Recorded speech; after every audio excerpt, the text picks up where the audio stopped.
Hello Gelato, everybody. I'm George, the Disney Italiano, coming to you back at Disneyland Park with another cocktail convo. Today, got my good friend here, Mr. Theme Park Conductor, and it's always a good time having him on. So, I mean, it's a great time having him on, in studio, but to actually have him here on location for a cocktail convo, always a great time. So we actually have some topics I did want to discuss with you today. We're actually talking a little bit about them before recording, but I thought, yeah, we might as well should save it for the recording. So, but kind of starting off here is more recently they announced that they took out a lot of the ticket booths that they were clearing out. And lo and behold, today, of all days, they just decided to drop to say, oh yeah, by the way, at closing time for Earl of Sandwich, that the main building, it'll be its last day in operation. And I know we've heard that many times. Oh yeah. That it was supposed to be closing down for Portos.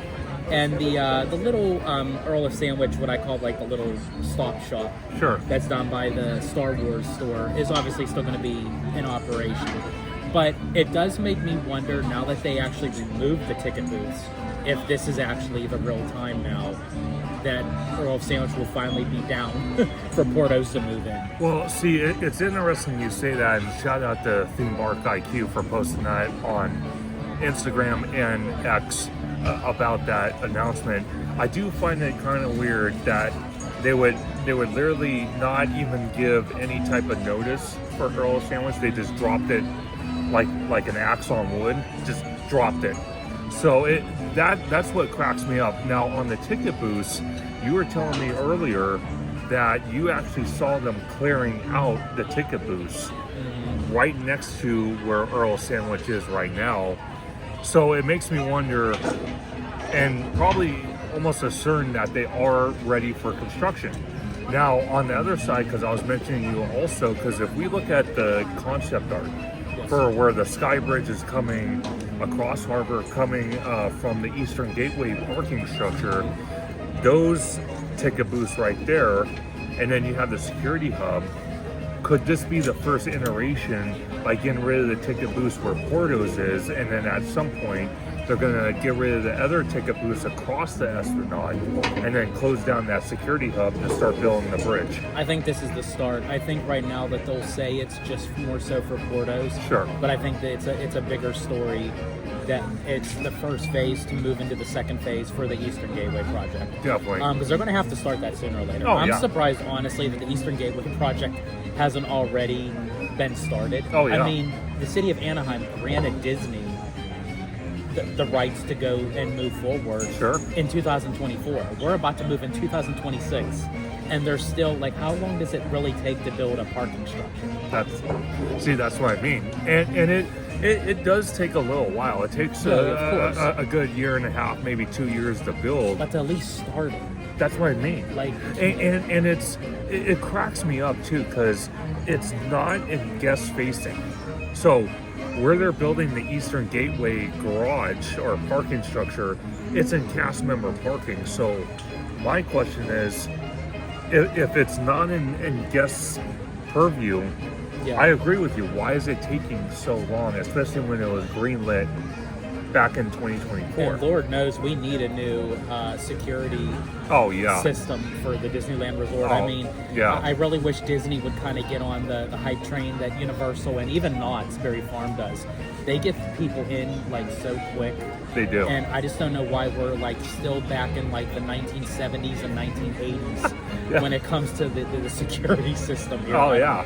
And that's how I kind of feel about, not to go off the script, but that's kind of how I feel about Universal in a way, at least out here in Hollywood, because we have that similar problem to a point, but our more of a problem over there is trying to get into the park. Is kind of that 1990s, 1980s type style technology. So I couldn't agree with you more, because they already kind of did a great job here with the entrance gates of Disneyland and DCA by bringing a new system from Disneyland Paris over here. It does have its little hiccups though, because as I was entering the park today to come meet you to hang out, I had I had a family in front of me, a stroller, and yeah, of course, and the camera, because you have the little tablet, the camera didn't capture the picture of the kid because the kid had some issues, so he was in the stroller.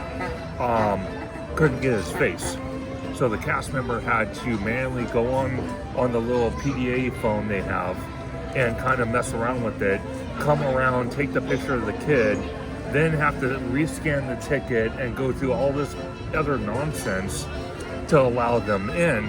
So my suggestion with the system that they have implemented, that not only at Disneyland but at DCA right now, they make dedicated lines for Magic Key holders that have it on their phone, so they boom scan in, or they have the Magic Band, and then there's other lines dedicated for the people that have the strollers, the handicap, personnel that might take a couple minutes to get through. That way, it's like an even Steven type of way. It makes me wonder, like in time, are they gonna have us like provide like urine, semen, blood, and stool samples, like just to get in? Yeah, like, it seems like it. It's like entering, like trying to get through the Pentagon. Yeah, is like the same duration it is to get into any of these parks. That's what I mean. It's almost laughable to the point where it's like TSA is actually making a comeback. Yeah. TSA is a lot easier to get through sometimes. It's crazy. Now, I did want to ask you too, because you brought up the Eastern Gateway. Oh, sure. And of course, as part of building the parking structure, Disney purchased the Carousel Inn. I don't know if you remember that, but it was the hotel that was across the street from the main entrance. Yeah. They bought that from their first attempt for the Eastern Gateway, and they literally bought it to demolish it. Yeah. And that space is going to run through where the Eastern Gateway is. Yeah. But then also too, because again, we were talking about it as part of Disneyland Forward and what have you, we were talking about Avatar going into DCA. And when you look at that piece of concept art, again, is what I like to call Pandora's ass, is sticking at the back end of where the Eastern Gateway is. Sure. But what's funny is it doesn't run into the bus load unload area farther in like we thought it was. Yeah. So it's really not taking up a whole lot of that space. It is. So for the scope of what Pandora is, for the scope of how James Cameron wants to see it, and how they have like an open water, area for the boat ride and what have you, and they have the big. I kind of combine it to what we were talking about. Some people call it the bloomin' onion. Sure. And some people call it the bubble. So I call it the bloomin' bubble. There you go. So like the rock work and everything, that they're going to need a lot more space than what I thought, obviously, of where they're putting it in, which is the backlot area. Yeah. And because it was mentioned that Mike and Sully to the Rescue is leaving. Sure. For Avatar. Disney said that in the Disney Parks blog, I think it was. Yeah. But things can change. I don't really set stone into that, even if Disney says it, because if you look back at even the new Fantasyland at Magic Kingdom, they announced it at D23. We're going to have Cinderella's French Chateau. We're going to have Sleeping Beauty's Woodland Cottage. There's going to be princess meet and greets. Tom Staggs came in and said, you know what, I have 2 young boys. They're not interested in that. They scrapped those 2 ideas, and in goes Seven Dwarfs Mine Train. Yeah. So even if something is set in stone at that time, it really isn't in the long run. So could we still potentially see Avatar going into DCA, but not in that space? I just, for the life of me, I cannot see how they are going to get that in there without disrupting anything else, because it would be disrupting Buena Vista Street. It'd be disrupting Avengers Campus. They're already expanding out Avengers Campus, and then you're going to have Mission Breakout facing Pandora and vice versa. Yeah. I just don't get it. It's going to be a little weird, and I love George's analogy that he's used so many times before. Never, ever, ever get married to concept art. Never. And when you look at the concept art, though, it doesn't seem like there's a lot of room. Now, if you look at it a little closer, though, the bridge, in theory, if they design it the way I'm thinking they might, they can actually go across harbor, and as soon as they're on the other side of harbor, they can actually make the bridge kind of go towards the backstage area of where Space Mountain sits, and kind of make the bridge go on an angle and then back in. That way it would give Pandora a little bit more room to expand out if they needed the room. And I think they're also going to expand out to where the guest pickup Yes. is as well, so that gives them some more room there. But again, I think that's going to be more backstage area. Yeah. I'm just trying to figure out like how when you're on harbor and you're going to see this big circular rock thing. Oh, that yeah. it's just I just don't know how like the placement. I mean, obviously you're going to see it at some point, like how you see the peak of Matterhorn Mountain. Oh, sure. You know, you see Cars Land. Sure. You know, you see Space Mountain. I get it. You know, you're going to see it somewhere because unfortunately Disneyland doesn't have the luxury that Walt Disney World has. No. You know, unfortunately, but I just don't know, even to the transition of getting it into Pandora, I don't see it. And honestly, my number one choice that I would think that would have gone there, and you agree with me, we've talked about it, is Zootopia. Yeah. Because Zootopia already has like an urban, rural cityscape anyway, so it's a great transition to go from Buena Vista Street into Zootopia. Sure. You can still keep that long stretch of a walkway. Definitely. You can turn Mickey's PhilharMagic into the Zootopia Better Together. Yeah. Which I think is much better fitting, honestly, than putting it in the Tree of Life. Yeah. That's a whole nother story there, folks. And then also what they can do is the facades of Sure. the buildings, they can do exactly what they did down at Magic Kingdom for like in Liberty Square that they used to do with the Muppets. Okay. I missed that show that they had the Muppets coming out of the windows and the buildings Oh, and I stuff. remember that. They do it in Shanghai for Zootopia. Yeah. They have the animals coming out. And also they do it at Universal where they have like the citizens, Yes. you know, up on the balconies Yeah. and stuff like that. They could do that, and they have the facades to do it. Yeah. So, like, why? And it wouldn't have cost Disney anything more. I think, honestly, it's costing them more to do this than put it in the Simba lot that you have a completely blank canvas. I don't know what conversation they had in that Sure. in that meeting room with James Cameron.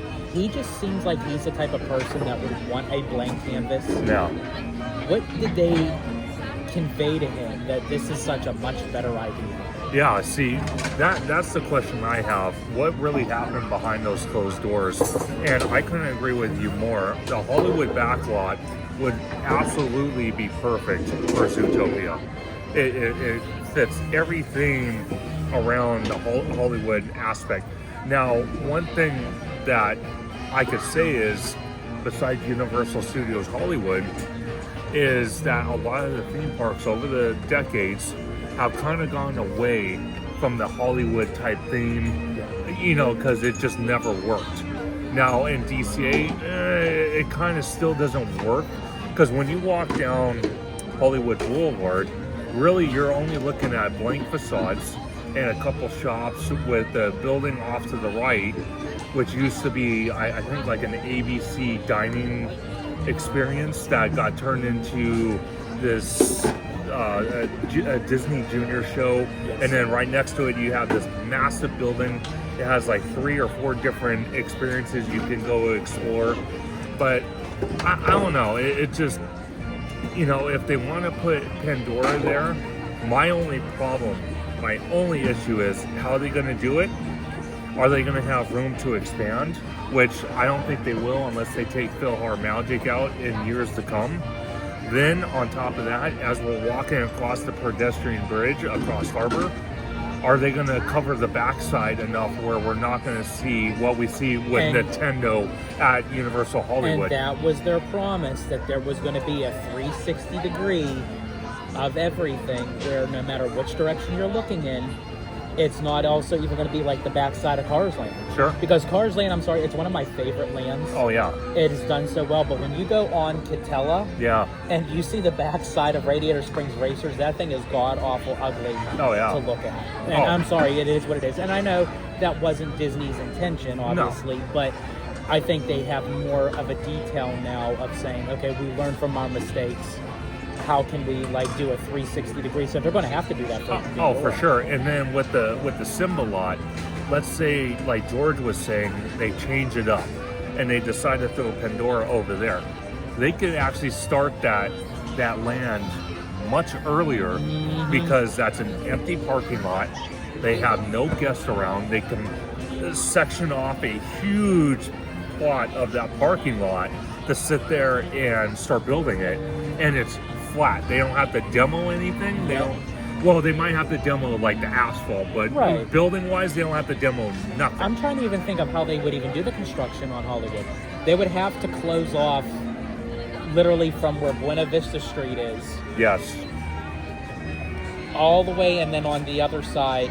Now, depending on also too if the Hyperion is also part of that equation. Because if the Hyperion is going bye-bye, that gives them more room. And then they can close it off literally where Mission Breakout is. So probably if that's the case, it would be Mission Breakout all the way up to Buena Vista Street. Yeah. That whole thing would have to, and that's going to be a nightmare because for people that are going either into Avengers Campus and then wanting to get on the other side, they have to turn around and circle all the way back around. That's going to be a nightmare. Logistically, like I've stated many times on Holo Gelato and other channels, including my own, basically we're entering a phase of Epcot construction where we're just going to have construction walls everywhere. And it's going to be a nightmare. And it's also going to be like DCA, how it was for the 2.0. Yes. When they started building Cars Land and Buena Vista Street, like, oh my God, we were walking through a labyrinth. Oh, it was crazy. That's eventually what it's going to be like. And then also, too, adding Coco to the equation, which they should be starting that sometime soon. And shout out to David from Fresh Bake for staying on that. He's braver than I am going on that Ferris wheel. I might have to. I might have to face my fears and do that one of these days because I hate heights, especially being unsecure like that. I'm not a heights person. And that's slow up. Like at least with a roller coaster, it's getting you through the ride. But when they're slowly, like gradually taking you up, and it's like that's excruciating, at least for me, because I hate heights. But that's going to be our only way to look over. That's probably like all the vloggers are going to be getting in line for that. Oh yeah. It won't even be guests. It's us content creators. Exactly. That are getting in line. No, but it's going to be chaos by far. My question that we keep bringing up is the Hyperion. Hyperion's like the wicked stepchild between where Avatar wants to be at and where Avengers Campus sits with Guardians of the Galaxy. And it's going to be an eyesore no matter what. Yes. Because if you're over at Mission Breakout, you're going to look into Pandora, or if you're in Pandora, you're going to look over into the campus. See, here's how I reference it, is because you've mentioned it, other friends have mentioned it as well, is if you go in the Super Nintendo World at Universal Studios Hollywood, what's the one thing people complain about? The big Comcast building that looms over. That's going to be the same thing with the world of Avatar. You're in the land, you're immersed. You might see some banshees walking around, some Avatar people roaming the land. And then here it is, off to the distance, you see the big, Hyperion Theater doing absolutely nothing besides just there. It's an eyesore, and someone suggested a while back, oh, well, they'll paint it. So basically you're telling me in a nutshell they're going to put lipstick on a pig. That's not fixing the problem. How you fix the problem is either put a show in there that justifies staying there or just get rid of the thing. Yeah. I always use that analogy too. I also use stockings on a mule. Yeah, stockings on a mule. Well, it's the same thing. Same concept. It's just ugly. If they're not going to... See, the only thing they're using it for right now is private events.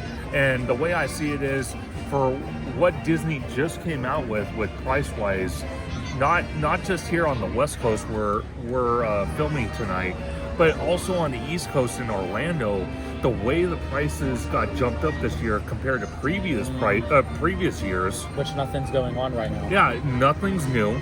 Nothing's going on. It's like, how you justify that? Well, and also, too, this is another thing I'm still trying to wrap my head around as well, that when you walk down Hollywood, like the stretch, sure, everything to the left if you're walking towards the Hyperion. Everything to the left, obviously, is going to be changed somewhat for Pandora. Sure. We still don't know the fate of Mickey's PhilharMagic.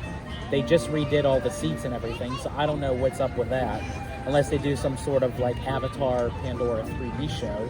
I don't know, but I don't know how realistic that would be. But also on the right side, you have Off the Page and the animation building.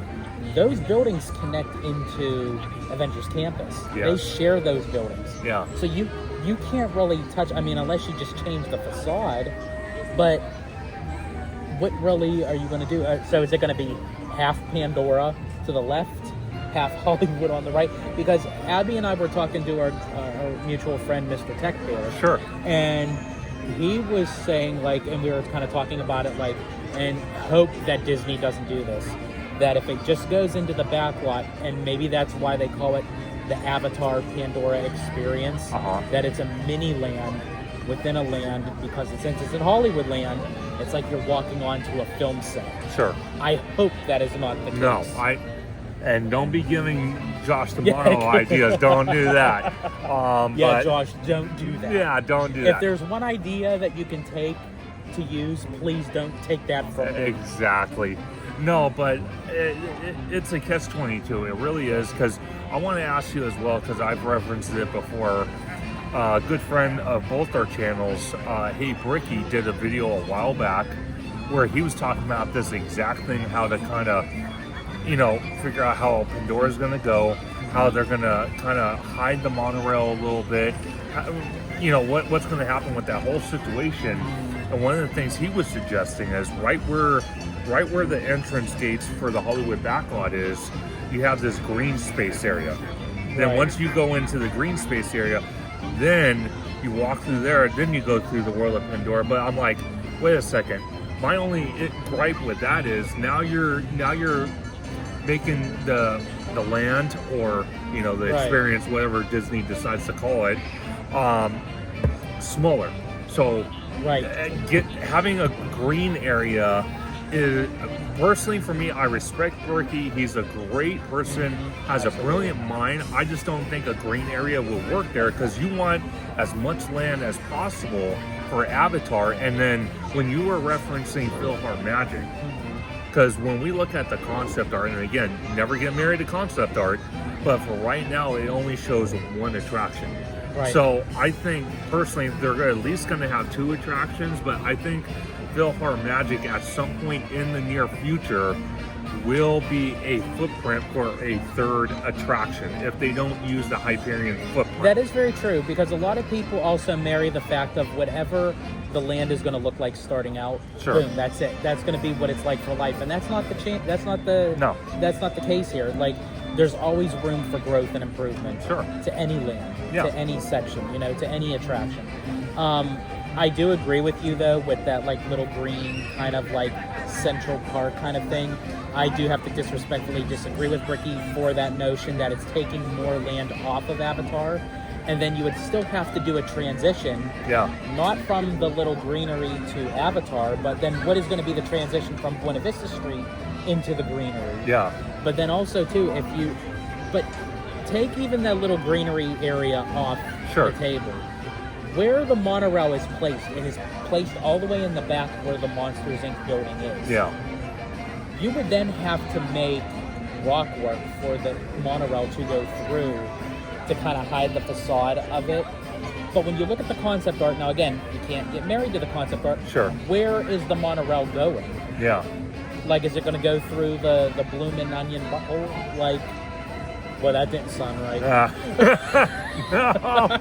Oh, gosh, George and his lovely jokes. But, of course, that's the position that Disney is like, you're having this long thing going through that. Yeah. And it's like...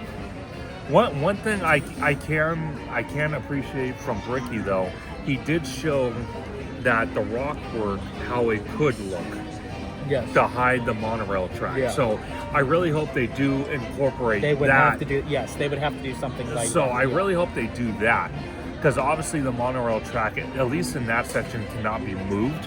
I asked Ricky the last time we hung out with them, and it was back in last May, that we hung out with him for the kickoff for the 70th at Disneyland. And I was kind of asking these questions, and he was all like, I don't think it's going to work. It would cost too much. Logistically, it wouldn't work. There would be too many issues with I think, honestly, them putting Avatar where they want to put it is going to cost too much. Yeah. I think it would cost less if they put it in the Simba lot, to be honest. That's what I mean. And again, if they put it in the Simba lot, they could literally start that January 1st. That's how fast they can start that. Yeah. It would have started like almost right after the back of Coco. They could have been going off simultaneously, but they're not going to start Pandora probably not until they said sometime in 2026 if there's no delays. But I don't know. But see, here's the problem that I see, because a lot of people I've talked to said that the Eastern Gateway, the parking structure, and that Sky Bridge would have to be built first. So do they start the Eastern Gateway with the Sky Bridge, and then at some point halfway through the project, then they start Pandora? That's why the Eastern Gateway should have already been done. That's what I mean. Yeah. That's what I mean. Literally almost 2 years it's going on. That should have already been almost done. I wouldn't say completely done, but it should close. almost be done. Yeah, they didn't even start. I'm not so in tune to like Legoland, but our good friend Mr. Webba, who has been to Legoland pretty recently, he was letting us know that they built a massive parking structure. And if Legoland can do something like that, why can Disney not do that? Well, isn't it so funny that like a lot of places, even to Universal, can do construction just so much faster? Well, see, it's funny because you and several other friends of mine actually brought it to light, because I really didn't fully understand it at first. You guys were saying that Disney kind of likes to swap projects out to kind of, fit in for the quarterly earnings. Mm-hmm. So they kind of spread their money through that. But the problem by doing that is it really benefiting them, or is it hurting them at the same time? Because you might be saving money, in the long run, but projects that you already promised people years ago are still in that slow pace progress. I think their accountants need to do another look at the books and how to do something, because honestly, if all these other places can do it, that's what I mean. Just like the security system, there's no excuse. Disney can do it too. Exactly, and it's just it's purely frustrating, because when you look at like Florida, for example, Orlando, which again, shout out to George and his wife Abby for booking my trip coming up in March. I cannot wait. It's going to be a lot of fun.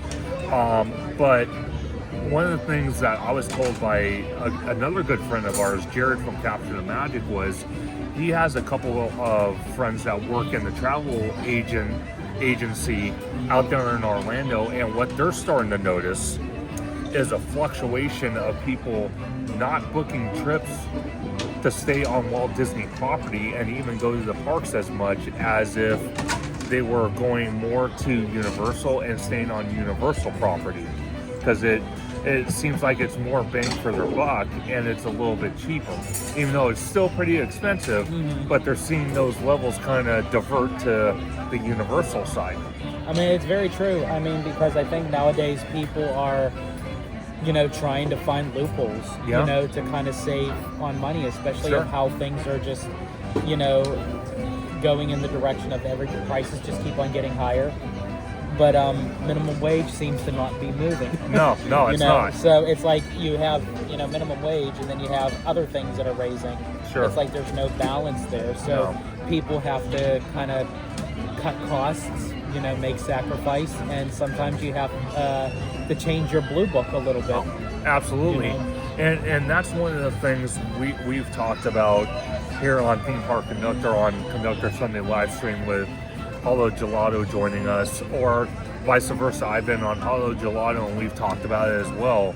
At what point, not just for the Disneyland regular every other day theme park guests, but us theme park nerds, as we call ourselves, the nerds that kind of really break down the details of what's going on at these theme parks like Disneyland, like Universal, like Knott's, Six Flags, so on, so on, so on, is at what point do we say, hey, it's getting a little too much? Because, for example, Inspire Key, $1,900 it is now per year, $1,900. So right now, as it sits, because I have to renew my Inspire Key in January, so I'm sure I'm going to be getting an email from now to December, let me know to renew. Yep. Is okay. I was paying $130 a month because I decided to do the flex pay option, not pay the full 19. It's going to be $150 now. It's going to be $150. Yeah. So by the time the two Avengers attractions opens, and what they're saying is 2027. And we both looked at the construction. Yeah. They're really moving fast on that. They are really moving fast. So shout out to Disney for doing that. Yeah. But my question is, once those two attractions open, and maybe even the Coco Dark ride, where it's going next to the Incredicoaster, could we see that $1,900 Inspire Key be maybe $2,300, $2,400 by the time that happens? I'm thinking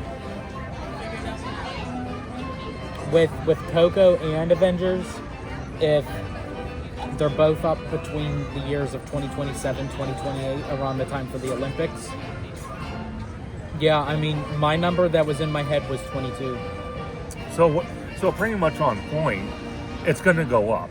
Yeah. And again, as content creators and us bringing the news to you guys weekly, at some point we're going to have to start really considering, do we really want to keep this going? Because it's getting a little out of control. I'm not going to lie, but all theme parks are getting a little out of control. Yeah. But Disney just seems to be the worst of it at the moment.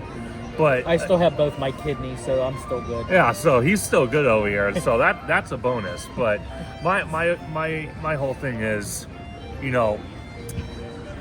I have no problem with the theme parks increasing prices. I have zero problem with that.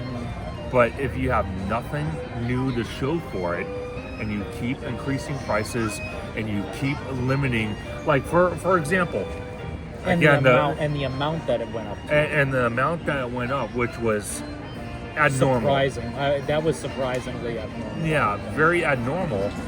Perfect example. Next week, me and George from Hollow Gelato and several of us, we're going to be doing the Festival of Holidays. To check it out. It's opening November the 14th at DCA. My thing is, we're already starting to see changes like that, because we originally back in, I think, shout out to Dylan from Theme Park Obsession, he actually posted it on X. I think it was back in 2017 it started. We had 12 booths for Festival of Holidays, and we went from 12, now we're down to 6 this year. Yep. 6 booths, but they justify it by using some of the restaurants that are already in DCA to kind of supplement that. But also what I noticed when I did a food guide video the other day that's on my channel is that some of the foods I'm seeing are kind of repeats, maybe a little customized from other events like Lunar New Year from Food and Wine. Yeah, because they're doing like those mac and cheese dishes where then you could get like the dole, or you can get like the one that's like, I love mac and cheese. Oh, sure. Don't get me wrong, but like, how many mac and cheese dishes do you need? I think one booth had like 3 or 4 Yeah, of them. that was like, I don't get it. And also too, I've heard that they're not even doing the 4 pass, they're just doing the 6. Wow. So they're not even giving like a lower tier anymore. So again, they're cutting things, but they're raising the cost. But again, why? Disney is a corporate company. It's a well-oiled machine. Sure. And as long as we continue to keep coming and spend our money, they're like, okay, why should we make any changes for them? Why should we bend over backwards? We're Disney's loyalists. Oh, yeah. But we are our own enemies. Yeah, pretty much. When it comes to that. Pretty much, and that's what I said.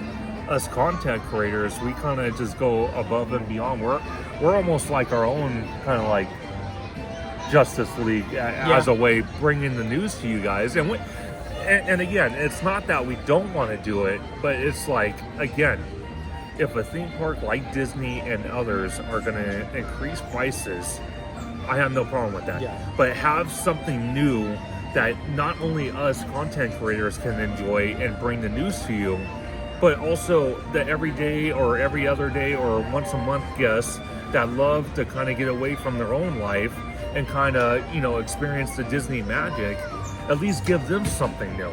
Yeah. That's what I'm trying to say. And it's not even just the festival of holidays we're seeing it. We're seeing it across the board. We're seeing it with Lightning Lane went up, parking went up, food went up, merch went up.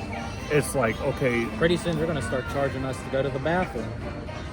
Either that or they're going to start charging us to use the refillable water bottle stations.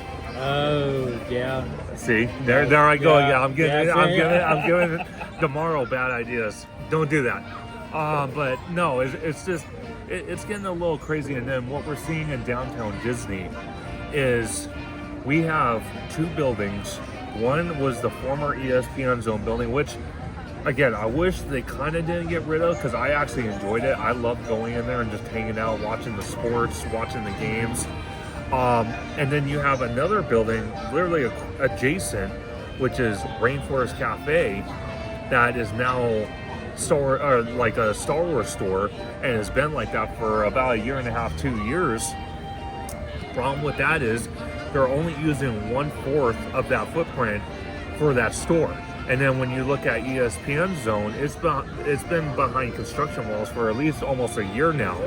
And they can't figure out what they're doing, and they keep putting up new facades for that building and then ripping them out. It's like they can't figure out what they want to do. And again, that's more costly than just let it sit there stagnant for a little bit, and then like really figure out what you want to do with it, and then put the money investment into what you're actually going to do permanently. Well, see, this is where I have conflict. It's like if you already have something like at ESPN Zone, like a rainforest, and you can keep it going as long as you can and stretch it out until you have a solid concrete plan to replace that building or put something or a new tenant in that building, then do it then.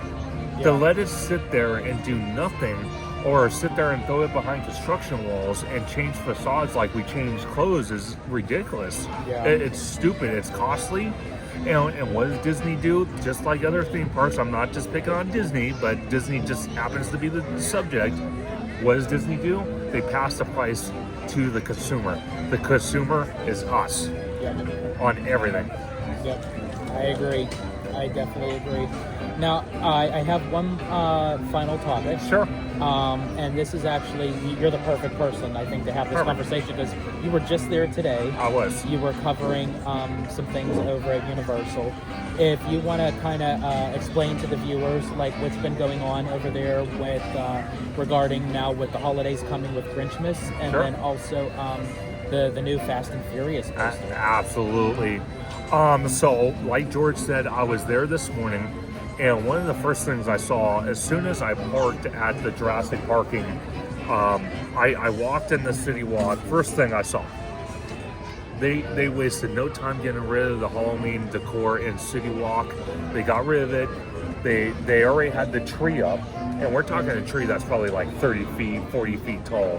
And by the time I left to come to Disneyland, they already had half the ornaments on that tree. That's how fast they're moving. It's ridiculous, but it's awesome. Yeah. So they're putting up Christmas stuff, and then right to the right of that, we have the new up-and-coming Raising Cane's, which I'm super excited for.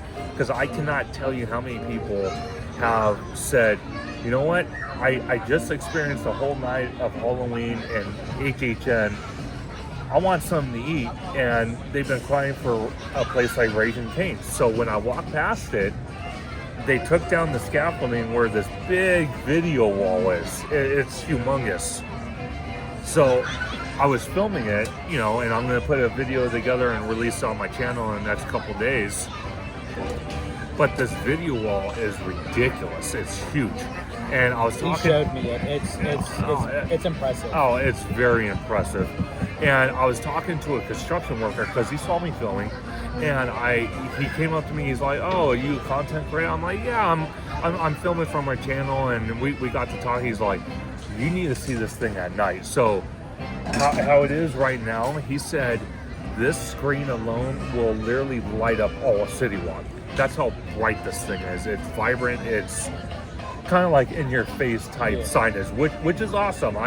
It's funny because when I put a post out on Instagram and then my socials showing how big and vibrant it is, people started commenting away. They're all like, "Oh yeah, it reminds me of Vegas. It reminds me of this. It reminds." I said, no. You know what it reminds me of? You being in Times Square looking at all the video board. That's what this thing reminds me of. It's ginormous. Now, when we're looking at the security zone, one out of the three, which is right next to the Jurassic Park parking structure, this is going to be the central security hub, and this is one of three that are getting built to now kind of enclose City Walk, get rid of the security that we have right in front of the park, get rid of that so they can create what I call a universal bubble. So similar to what we have here at Disneyland, but now Universal is going to be doing that over there. And the purpose of that is to not only have a on-site hotel by the Olympics, but it's also to bring back nightlife entertainment that we lost years ago, with nightclubs, with dining experiences, like a kind of like a dining plus a show experience. It was something Wizards, I can't remember, but that type of nighttime entertainment, because we're missing that at City Walk at the moment. And then, going inside the park, again, spent no time at all getting rid of the Halloween decor. They're throwing up Christmas stuff like you wouldn't even believe. It's like super fast. They already have more than half the facades of Whoville and the plaza already up. They're getting ready to put the Grinchmas tree up. And then for Fast and Furious, I wish I was there yesterday. It kills me. I wish I was there too, because honestly, everybody, Mondo and Dylan, everybody was there. Everybody. And if you look at their channels, and I encourage you to go check it out, to see the coaster testing, oh my gosh, it was absolutely beautiful. And they were actually saying, I watched one or two of their videos because it was late at night. I had to go to work. But the videos I did watch, they were saying that the coaster, they're not fully testing it at 100% speed. So what we're seeing is kind of like midway in between. And then they don't have the rotating aspect turned on yet for the vehicle. So it's just going straight through. But to see it fully testing, and then the mere fact that they're already putting up the plexiglass and the fencing for the queue area, and then you got the and it kind of annoys me a little bit that Universal did this with, like, if you go into Super Nintendo World, you see these little canopies, right? After it rains or it gets dirty, you can clearly see it. That's what they decided to do with the outdoor queue of Fast and Furious, and I kind of wish they didn't do that, because it kind of looks like they might have cheaped out or ran out of money. I hope that's not the case, but it looks like... It's that Universal infamous mosquito netting as well. Yeah, mosquito netting, yeah, pretty much. But I was actually told by someone that works at Universal today, because I was hanging out with amusement, it was another content creator. I'll think of his name, but another friend of his joined, and I was talking to him. He said they already have team members in the ride already being trained. So there's a handful of them already being trained. So it makes me wonder, could we see a soft opening for late December, early January? And by the way, that content creator, American Coaster Network. That's who I was hanging out. I did follow him. Yeah.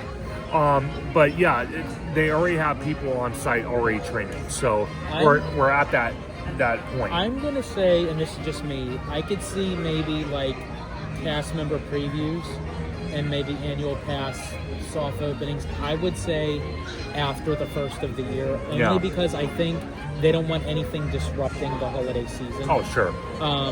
So I think like after Christmas, after New Year's, I would say like maybe something like a soft opening like January. Yeah. Then moving into February, I think they're going to want to have that thing full capacity, open, ready for FanFest. Yes. So I could definitely see like a soft opening in January, and then I would say like full opening. I would say January, but February would be the full opening. So you're calling February. Yeah. I'm hoping at least they open it before we go on our trip. Because it would be kind of funny that we're in Orlando, in Florida, sweating, because it's going to be humid no matter what. I don't care what. Yeah, it's going to be hot. Yeah, it's going to be humid. So we're out there in Florida, and then I'm sitting there looking at my phone. Yeah. And all of a sudden, oh yeah, grand opening, blah, blah, blah. And I'll be like, damn it. Or do you know what it's going to be? They'll already announce the grand opening, and it'll be the day that we're flying to Florida. I know, right? That's and we can't get reception because we're on a plane for 8 hours. So it's like, wait a second. Yeah. So, but I will tell you this: the second they announce the date, I wish the Universal Hotel was open, but obviously it won't be. But the second they announce the date for that coaster, I am reserving my hotel stay at the Hilton. I will stay at that hotel. I will pay that Mr. price. Bougie. I know.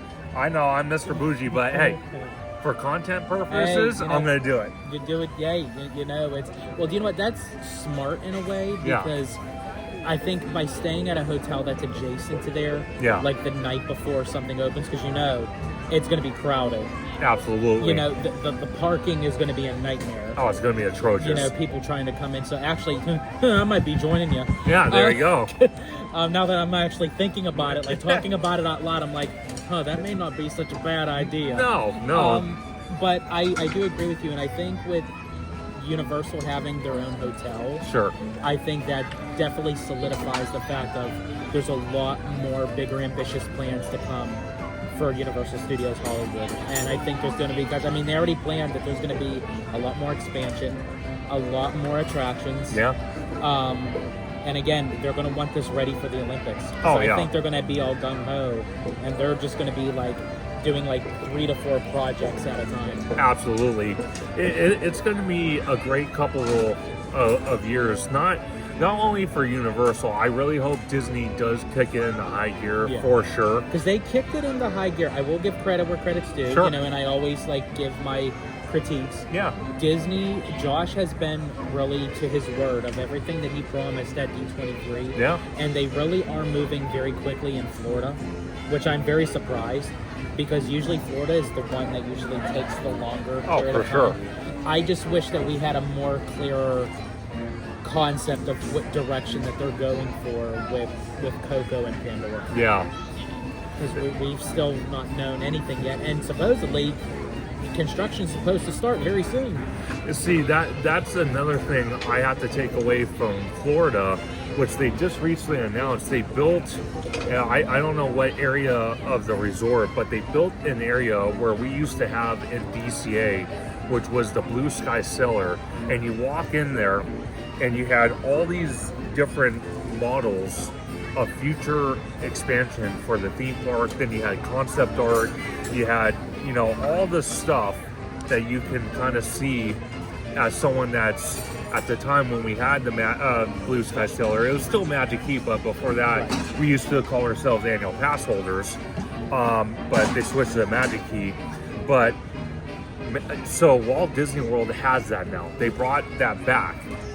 For here, they got rid of it to build a DVC lounge, which, again, I every time I'm at the park, I really don't see too many DVC people. So, and I kind of have seen lately, they've kind of pushed back a little bit about promoting DVC. I don't really see them coming at you too much, especially at DCA by the Grand California. I feel like it's more like for Florida. Yeah. Like, as they're building that Lakeshore Lodge. Yes. In the place of like River Country. Yeah. It was called like Reflections, but I think it's called something else now. Yeah, out here I don't really see it being pushed too much. Not like they used to. No. So I'm pleading with Disney for Disneyland Forward projects, Avatar, Coco, whatever's going in the Simba parking lot, possibly the third gate of Toy Story. You got the Lilo and Stitch parking lot. You have expansion slots at Star Wars Galaxy's Edge. You have Tomorrowland. Maybe somewhere in Tomorrowland, because that's the perfect location for it, because you got plenty of vacant areas. Give us a blue sky cellar area where we can walk into and see these projects, see these models, because we've talked about it. Next year is going to be a busy year for us. Again, we're going to Florida in March. We're going to try to go to D23, which is going to be a nightmare in hell. I'm just going to call it how I see it.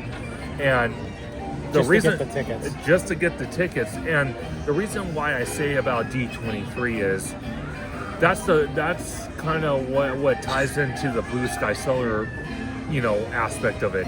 Because people that weren't able to go to D23, at some point they moved those models, that concept art from the expo floor, and they put it in the blue sky cellar. So everyday guests that couldn't go to D23 can go walk into the blue sky cellar, see what Disneyland has cooking for the next couple years for the park, for the resort.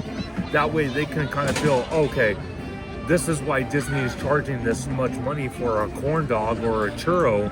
Now I understand why. Yes. Now give us the hope as show us why you're raising those prices. Yes. Give us something to look forward to. And I do love that idea of yours. Yeah. That would be perfect for Tomorrowland, because you would get that blue sky cellar back. It fits into the realm of Tomorrowland. Yeah. Hello, tomorrow. Yeah, exactly. And it helps out the land to start fleshing something out a little bit more. I know. How about you utilize some of the vacant buildings that are just sitting there? Yeah. That would really. I actually like that idea. And also too, you had mentioned D23.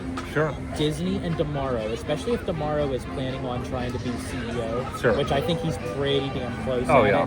it. I think he's the front runner by now. But he still can't fumble the ball because it goes all the way up into the buzzer. Oh, yeah. And here I go with my sports analogies, which I never use them. But in any case, you have up until that final buzzer. Sure. And he has a lot to prove, because it's not just about what he did last D23. Yeah. It's about, can he keep the momentum going? Because now he has a lot to prove from the last D23. What are you going to bring to this D23? Because again, just like the stuff that's going on with the parks, I guarantee you those D23 tickets are going to cost more than what last year's was. Yeah. Oh, 100%. And that's the power struggle. That's where I'll need my kidney. Exactly. Maybe even a third one. Yeah. I don't know at this point. It's gonna get crazy though, because we've talked about this, to arm's length about D23. There are multiple ways they can handle the ticket sales, and I kind of feel like I don't want to use this word, but I am going to use this word. Disney's kind of greedy, and they don't want to make it where it's more beneficial to everybody. They just said, oh, we're just going to throw the tickets out there, and then once they're gone, we're not going to make any effort. It's like we're a bunch of hungry Linuses, and they literally have a dead carcass. Oh, yeah. And they just toss it in the middle. It's like whoever can get a piece, exactly, go for it. Exactly. And one of the suggestions I came up with, since they want to charge $1,900 for an Inspire key, and then George has, is a D23 Gold membership. What if... I really like this idea. Yeah, what if you're an Inspire key holder, and then you're also a Gold D23 member, which I think it's $99 a month or $99 a year. Yeah. Okay, Plus tax. Plus tax. So if you have both of those, why can you not be in a separate tier line virtually to get those tickets, or have the option of that, or have the option of going to the Anaheim Convention Center on a pre-designated date for that excessive group, and allow people to buy the tickets. Isn't that what we always did in the 1990s? Yes. I remember standing in line with my mom for Ticketmaster for Disney on Ice. Yes. For Broadway shows, I remember standing in line just to get to the box office. Like, yeah, we'd like 2 tickets. Okay, where would you like to sit? Exactly. Like, I mean, come on. Like, exactly. But with technology that's so high end now, you think that the website that they're using would not fail. You would think. And I learned from my mistakes, and hopefully that they will work out to my benefit the next time around for D23, because I do know some strategies that I will be attempting to do. Sure. And one of them is don't just use your phone. No. Don't rely on your phone. No, use multiple devices. Yeah. But see, that's the problem I have. It's the fact that you have to game plan months and months and months ahead to even get a chance. It's not even a guarantee, it's a chance. Yeah. Now, I will say, because I did my research, and Sure. I did tell you about it, that it was March 26th when the tickets dropped. Yeah. For last year's D23. And it seems like the pattern is going in that route, because they made the announcement at Destination D23. They did it again this year. Yeah. It was held in August. Yeah. Now this one's going to be held in August, so I'm assuming tickets will be available in March. Lo and behold, that's also our Florida trip. I swear to you, if tickets drop the day we travel, I would have no choice but to push it back a day and just move everything to a day. Oh, yeah. Because there's no way on God's green earth that we could ever get tickets being up in an airplane. No. There's no way. No, there's Because no honestly, way. if that's the case, I'm asking for the pilot's Wi-Fi. His own personal Wi-Fi. Oh, 100%. 100% on that. No, it's just... But luckily, it was late March. Oh, sure. So I'm thinking we're still... We're still in the good safe to go. zone. Yeah. So that's a bonus. It's just, again, it's frustrating to me that we even have to go to this arm's length to do this. Yeah. One of the things, since we are talking about D23, and you actually brought it to my attention like a couple months ago, there's some new things they want to implement for this next D23 that they've had years past. And this is regarding the showroom floor. You want to let everyone know? Absolutely. So yeah, Disney confirmed to a lot of people that use the showroom floor space for like their personal booths, that people can rent out an area and they could bring their Disney collectibles or their Disney merchandise, their own personal stuff, Sure. and they sell it. It's their own personal businesses. Or they had booths for like the Diz Unlimited, Mice Chat. They had how many different? I think allears.net had one, if I'm not mistaken. And then also Tom Koros's booth. Yes, WNT. Yep. They had one as well. So they all made the announcement that Disney is not moving forward with that. And I think that's kind of sad, because that was an area in the D23 that felt more real, where we all connected as a fandom. Sure. That we all shared. It wasn't so corporate. Yeah. It wasn't so like, suit and tie, button up kind of thing. So I am very bummed that we're not getting that. It does alleviate a lot of space, so I'm wondering what that is going to entail, because that it leaves a big amount. The show floor was already huge. Oh, yeah. But the fact that now this area is no longer going to be there, what else does Disney have cooking up their sleeve? I don't know. Because that space is huge. It looks huge. Yeah. And I've been in that convention center for other events. So I know how big that floor plan is. So it really does make me wonder what they could be implementing in that space. And they usually never give out the full schedule of like what Disney is entailing until like months prior to the thing. So they'll start trickling in the news little by little. And sometimes you'll get new news literally days before the event. They'll say, which I thought Disney did very well with this presentation. I was able to experience it. Sure. It was the Richard Sherman tribute. Yes. That was not planned. No. Because obviously no one was anticipating him passing. No. But Disney did a brilliant job at creating, at such a short amount of time, a beautiful tribute show Absolutely. to Richard Sherman. So I mean, like anything can happen, anything can change. As I said, I'm gonna try to attempt to get the big caboodle, as I like to call it, the Anaheim Convention Center plus the 3 days at the Honda Center. But as I said, rather than me throw my Italiano fit like I did last year, there are other outlets and ways to kind of get what you want, but it may not be in the format that you want it. Yeah. So hopefully Disney keeps that, where you can have like the individual days and stuff like that. So hopefully they have those options.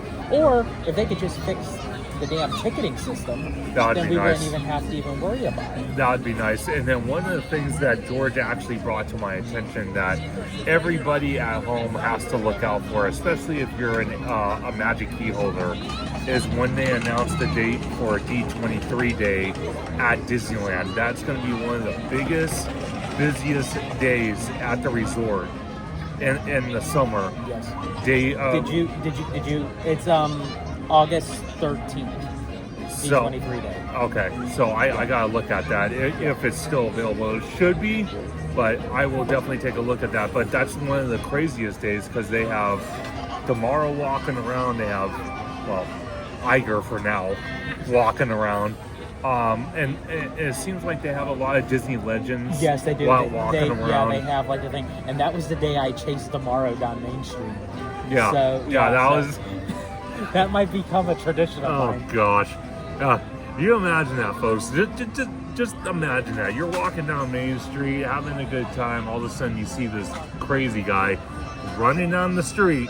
What is this guy doing? And then, tomorrow's like, oh God, here we go. And if you guys want to see that photo, follow me on X, formerly known as Twitter. That is actually my profile pic of me and Tomorrow. We took a selfie. As I said, I literally chased him down Main Street for that selfie. And he's determined, so he will do it. 100%. But that is very true. Yeah, August 13th. Definitely keep an eye out when the reservations drop for that, because that will be a day that it will fill up. And it was very festive, honestly. They give out like so many mouse ears. They give out like D23 day mouse ears and stuff. They have a commemorative map. Really? Like they do, like like they did for the 70th.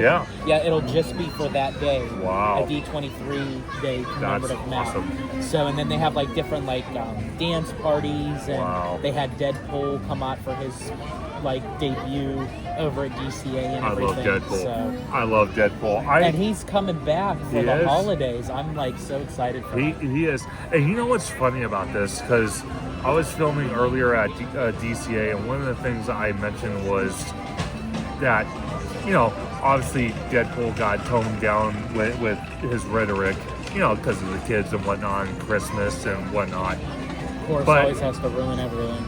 But hold on a second, because his mannerisms actually make up for it. Oh, it does.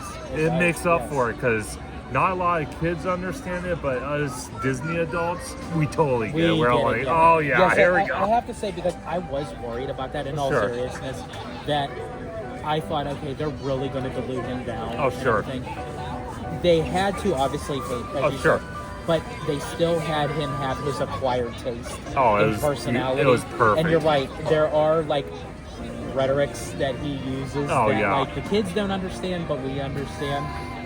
And especially like one of my favorite things that he actually like dug into Disney, and Disney actually utilized that at D23 when he kind of took over a segment. I remember watching that. And he said to Damara, he was like, I don't want to sound like a broken Yeti. And I'm like, oh my gosh, that was hilarious. That was genius. Oh my gosh. The whole rant between him and Tomorrow on stage, that was so hilarious. So funny. And that's what I was mentioning earlier. You have to now continue that, because when you set a boundary and a high level of expectation, you have to move that along. Definitely. For each D23, you can't slack back now. Absolutely. And one of the things I think going forward, because a lot of these projects announced for Disneyland Forward, like Avatar, You got, the Eastern Gateway project. You have the Avengers Campus projects going on with the Tony Stark Flight Labs with Infinity Defense.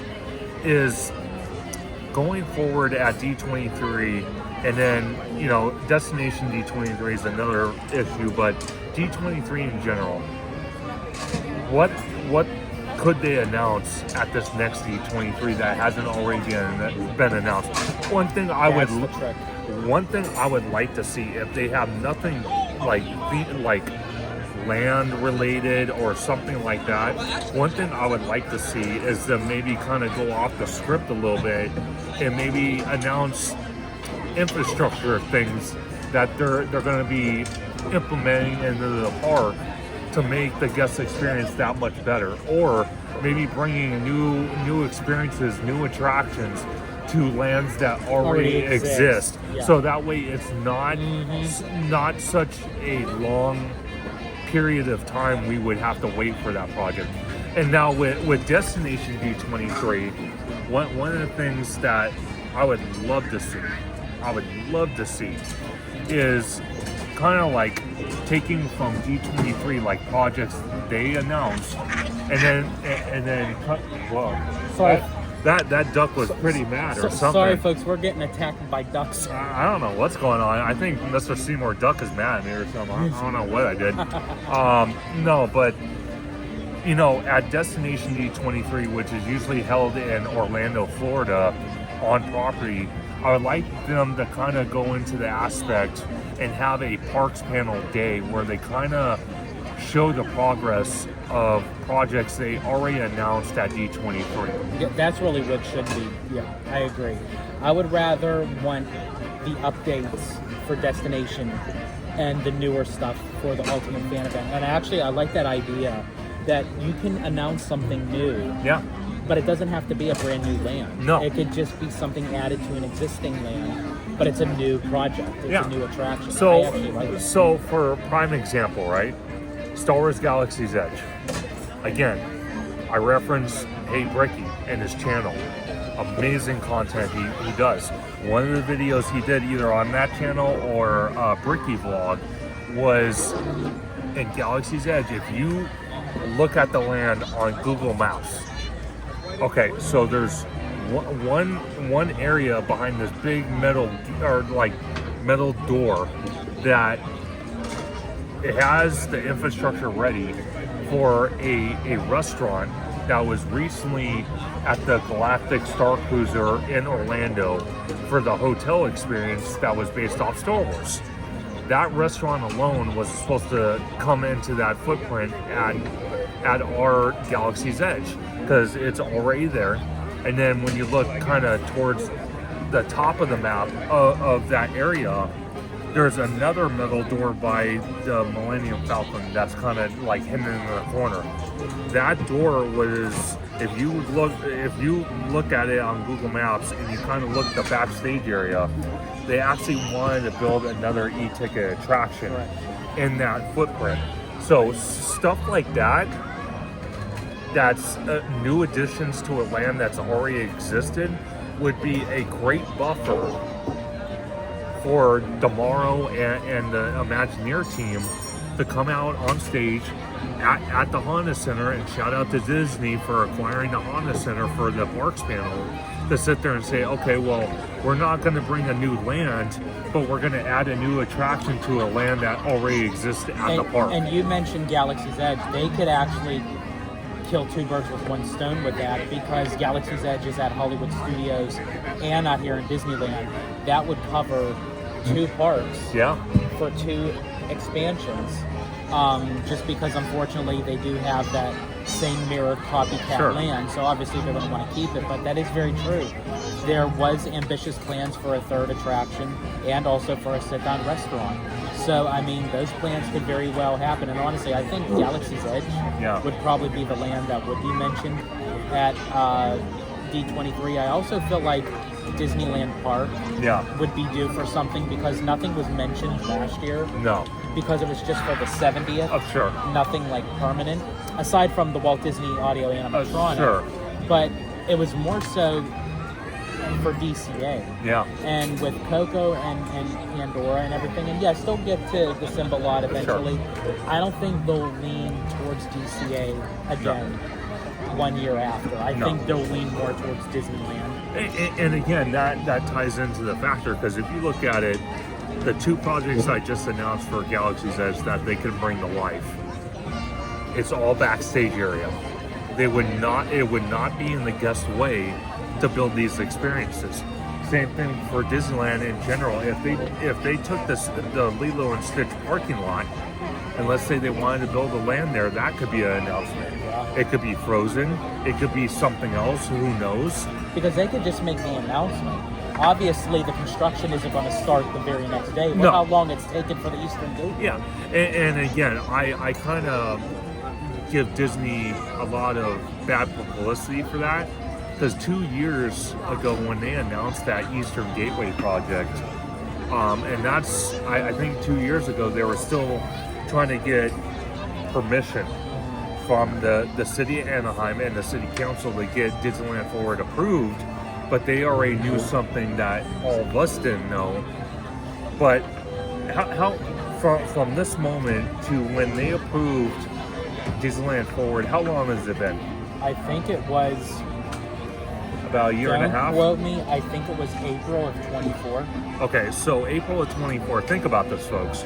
Okay. It was like April, May-ish. Yeah. Oh, okay, but still, plenty of time to already have that project started. And again, that's a project they kind of started building because it's not guest facing.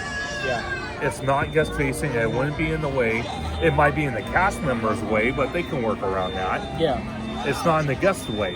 And that's where I kind of feel like Universal, in other aspects with their construction, they don't care about quarterly earnings, at least from what I see. They don't care about quarterly earnings. If they want to build something, they just start building it. And then halfway, if not 3/4 of the way through, then they announce what it is. Yeah. And they don't care if it's in the guest way, but then the end result is the guest is much more happier because they're all like, wow, we got something. Instead of it taking, sorry to say, almost 10 years to build Tron, one roller coaster in the Walt Disney World and Magic Kingdom. Think about it. So the planning for Epic Universe obviously was more than 10 years, with the drawings and all that. But when they physically started construction on Epic Universe, Tron wasn't even open yet. By the time Tron opened, they were already 3/4 of the way done with that park. Yeah. Which is insane. One attraction compared to an entire brand new theme park. See, and again, I understand to the fact of also Tron was during the time of COVID and what have you. But when you're starting to see your competitor do something much more bigger and ambitious, and they can get it done before you with a whole entire theme park than one individual attraction that is a copy from Shanghai, mind you, and it's a roller coaster. Yeah. There's nothing really... And not to mention, folks, from what I was told, because I'm going to experience it when I'm out there in Orlando in March, it's a 30-second roller coaster. It's not any longer than that. More so, it's more of like the thrill of like the start. Yeah. Like when you shoot off into the grid and you're on like the cycle. But as far as like the actual length time of the attraction, it's like, I think honestly you'll enjoy Cosmic Rewind much more. I think so. Yeah. And I can't wait for that. But again, that's why I kind of give Universal the upper hand. Because first of all, construction-wise, they move a lot faster.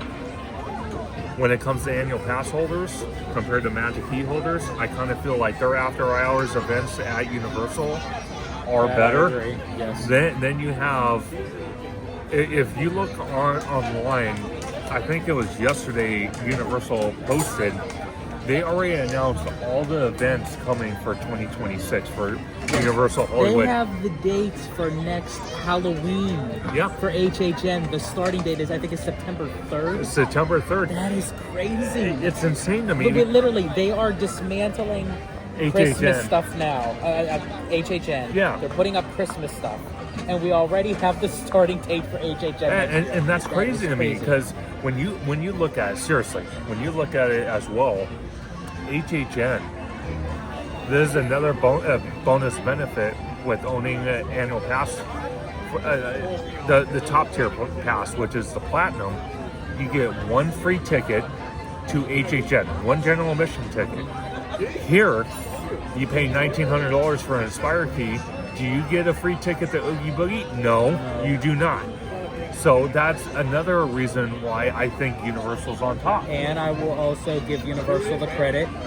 If you have the top tier platinum pass for Universal, you're able to go to Eve, which is Universal's New Year's Eve party, and it's included with your pass. For Disneyland. Now, I know that they just opened it up, I think, this time for the Inspire. Yeah. You know, it can run into, I think, December 2nd. Sure.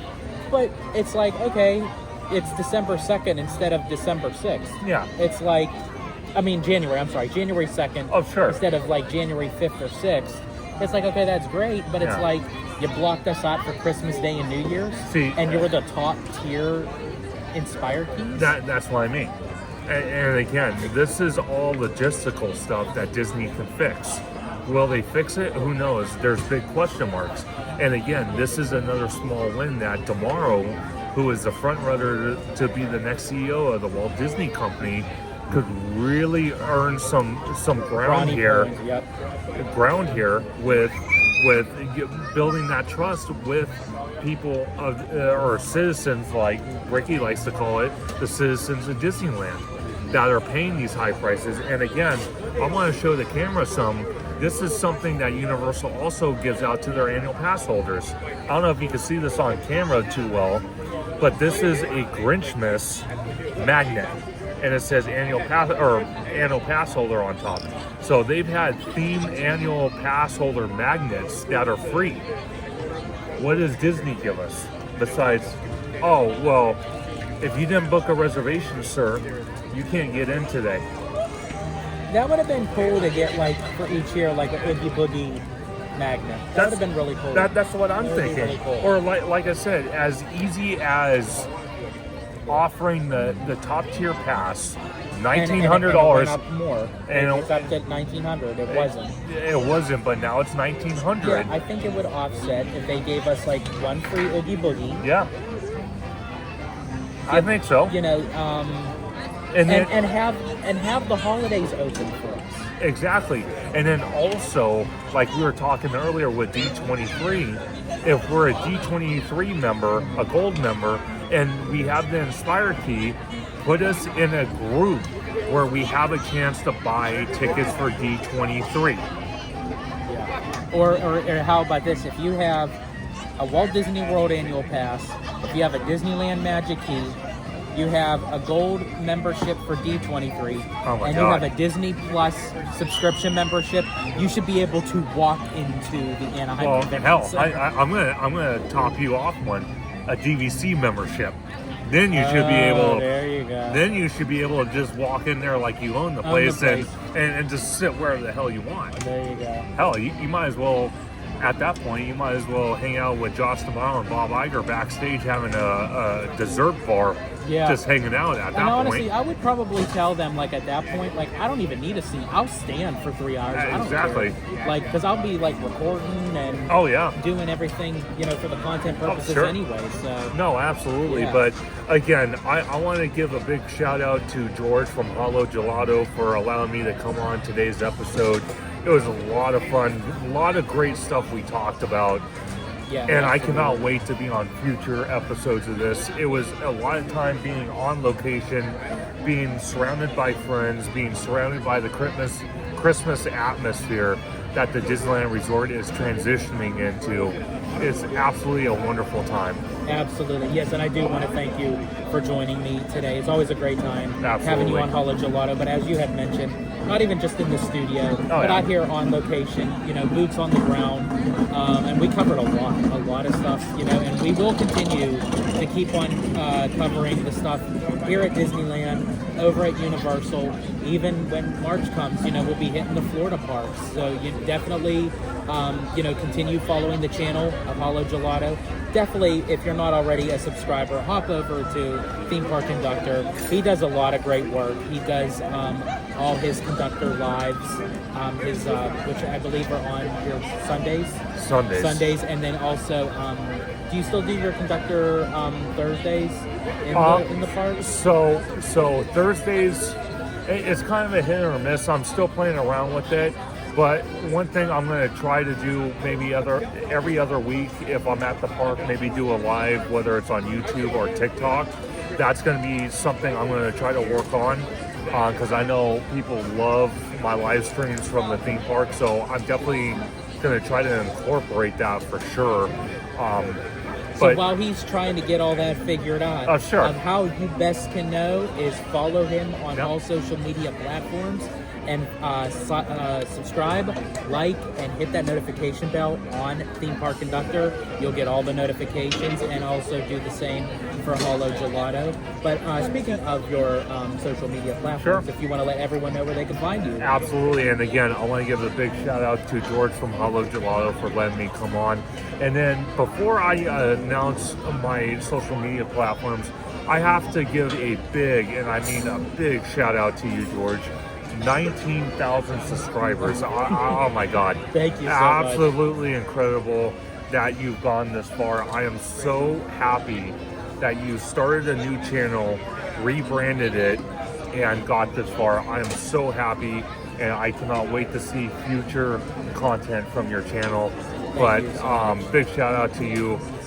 But yes, you can find me on YouTube and Blue Sky at Theme Park Conductor. You can find me on Instagram at theme_park_conductor. You can also find me on X at Theme Conductor. You can also find me at Theme Park Conductor 1 on TikTok.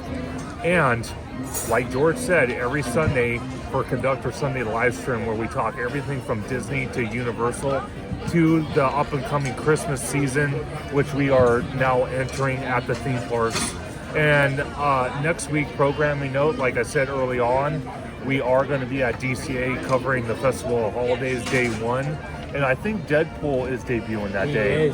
So we are going to be covering that. We will both be there covering literally from morning to evening. Yes. So we will be there. Yes. It's going to be a lot of fun. I cannot wait to try the foods and hang out with George and get his initial reaction on those foods. So definitely stay tuned. And I want to thank everybody, not only from Theme Park Conductor from my community, but again to George for all the amazing content he puts on his channel. Thank you so much. I greatly appreciate it. And everyone, thank you for joining us today on this episode of Cocktail Convo, brought to you by Hollow Gelato. And if you'd like to follow me and Abby, you could do so on Instagram under Hollow Gelato, or you could find us right on here on YouTube under the Hollow Gelato channel. And I'm George, the Disney Italiano. And as I always say, in Disney Italiano fashion, stay safe, stay healthy, stay Disney. Italiano